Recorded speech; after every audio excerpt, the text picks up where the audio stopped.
नमस्कार साथियों, economics classes में आपका स्वागत है। आज हम दीर्घकालीन उत्पादन फलन के रूप को समझेंगे। दीर्घकालीन उत्पादन फलन के रूप को समझने से पहले हम थोड़ी सी चर्चा साधन के प्रतिफल और पैमाने के प्रतिफल के बीच के अंतर को समझ लें। जहां साधन का प्रतिफल उत्पादन की अल्पकालीन व्याख्या से संबंधित होता है, वहीं पैमाने का प्रतिफल उत्पादन की दीर्घकालीन व्याख्या से संबंधित होता है। साधन की प्रतिफल की स्थिति में प्रयुक्त साधनों में स्थिर साधन अपरिवर्तित रहता है, जबकि पैमाने के प्रतिफल की स्थिति में कोई साधन स्थिर नहीं होता है, अर्थात सभी साधन जो है परिवर्तनशील होते हैं। इस प्रकार साधनों के प्रतिफल की स्थिति में उत्पादन फलन Q इजकल टू L के, जिसमें K स्थिर है, इसे क्रियात्मक रूप में अर्थात फंक्शन के रूप में Q equal to function of L के रूप में लिखा जाता है। जबकि दीर्घकालीन उत्पादन फलन को हम दो रूपों में लिख सकते हैं, जैसा कि आप स्क्रीन पर देख रहे होंगे। दीर्घकालीन उत्पादन फलन का पहला रूप इस प्रकार का होता है, अर्थात Q1 equal to function of A into L तथा A इंटू K, जहाँ पर L श्रम है, K पूंजी है।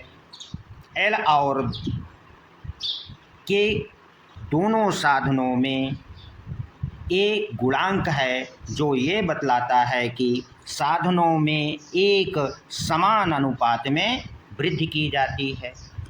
और यदि हम इस A को कॉमन ले लें तो इस उत्पादन फलन को हम इस रूप में भी लिख सकते हैं, अर्थात Q equal to function of A into L के।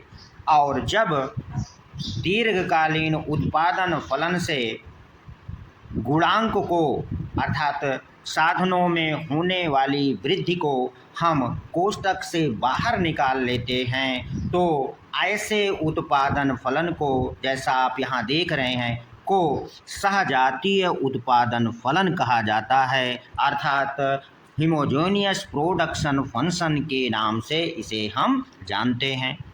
दीर्घकालीन उत्पादन फलन का दूसरा रूप Q equal to function of AL into B के रूप में होता है, अर्थात यह उत्पादन फलन का दूसरा रूप है, जिसमें हम देख रहे हैं कि साधन L अर्थात श्रम में A गुना तथा पूंजी K में B गुना की वृद्धि की जाती है। और चूंकि दोनों साधनों में गुणांक अलग अलग है, अतः हम इन गुणांकों को कॉमन के रूप में बाहर नहीं निकाल सकते। अतः दीर्घकाल में जब हमारा उत्पादन फलन इस रूप में लिखा होगा तो उसे हम नॉन होमोजेनियस प्रोडक्शन फंक्शन कहते हैं। हमारी बात आप समझ गए होंगे कि दीर्घकाल में जो हमारा उत्पादन का फलन होता है वह दो रूपों का होता है। एक उत्पादन फलन जो होता है वह होमोजेनियस प्रोडक्शन फंक्शन होता है, दूसरा उत्पादन फलन जो होता है वह नॉन होमोजेनियस फंक्शन कहलाता है। आशा करते हैं कि आप लोगों ने यहाँ तक समझ लिया है। थोड़ी सी चर्चा दीर्घकालीन उत्पादन फलन पर और कर लेते हैं, जो कि आपकी टीजीटी पीजीटी परीक्षाओं के दृष्टि से बहुत महत्वपूर्ण हो सकता है। यहाँ तो आप ये बता सकते हैं कि यदि दीर्घकालीन उत्पादन फलन दिया है तो कौन सा सहजातीय उत्पादन फलन होगा तो आपका उत्तर ये वाला फलन होगा। आप इसे पहचान लीजिए। और जब उत्पादन फलन इस प्रकार लिखा होगा तो यह उत्पादन फलन दीर्घकाल का असहजातीय उत्पादन फलन कहलाएगा। हम चर्चा कर रहे थे कि थोड़ी सी बात इस पर और जान लें, वो क्या है उसे जान लेते हैं। चलिए, उत्पादन फलन में अर्थात पैमाने के प्रतिफल की स्थिति में हम सहजातीय फलन का ही अध्ययन करते हैं। यदि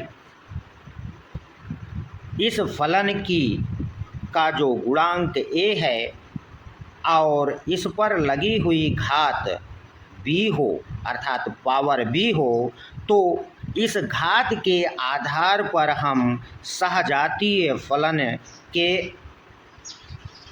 अंश अर्थात डिग्री ऑफ होमोजीनियस का उल्लेख कर सकते हैं, जो कि साधन के प्रतिफल की माप को बतलाता है। अर्थात साधन के प्रतिफल की माप गुणांक a पर लगी हुई घात से हम कर सकते हैं। वो कैसे करेंगे, चलिए उसको भी हम व्याख्या के रूप में समझ लेते हैं। तो जैसा कि अब तक आप लोगों ने जाना कि जो घात भी होती है वो उत्पादन फलन की सहजातीयता अर्थात डिग्री ऑफ होमोजेनियस को बतलाती है और यही पैमाने के प्रतिफल की माप भी होती है। अब यदि घात b का मान 1 के बराबर हो तो पैमाने की जो स्थिति होगी वह सम प्रतिफल की होगी अर्थात कांस्टेंट टू रिटर्न स्केल की होगी, जिसे हम रैखिक सहजातीय फलन के नाम से भी जानते हैं। स्पष्ट है कि इस स्थिति में जिस अनुपात में आगत में वृद्धि होगी, निर्गत अर्थात प्रोडक्शन में भी उसी अनुपात में वृद्धि होगी। ठीक, अब आगे हम यह भी चर्चा कर लेते हैं कि यदि b का मान 1 से कम हो तो कौन सी स्थिति होगी। तब हमारा जो पैमाने का प्रतिफल होगा वो घटता हुआ होगा अर्थात डिक्रीजिंग रिटर्न टू स्केल की स्थिति होगी। इसमें जिस अनुपात में हम साधनों की मात्रा में वृद्धि करेंगे, इस स्थिति में जो हमको प्रोडक्शन प्राप्त होगा वो घटता हुआ होगा, इसीलिए इसे पैमाने के घटते प्रतिफल की स्थिति कहा जाता है। अब यदि b का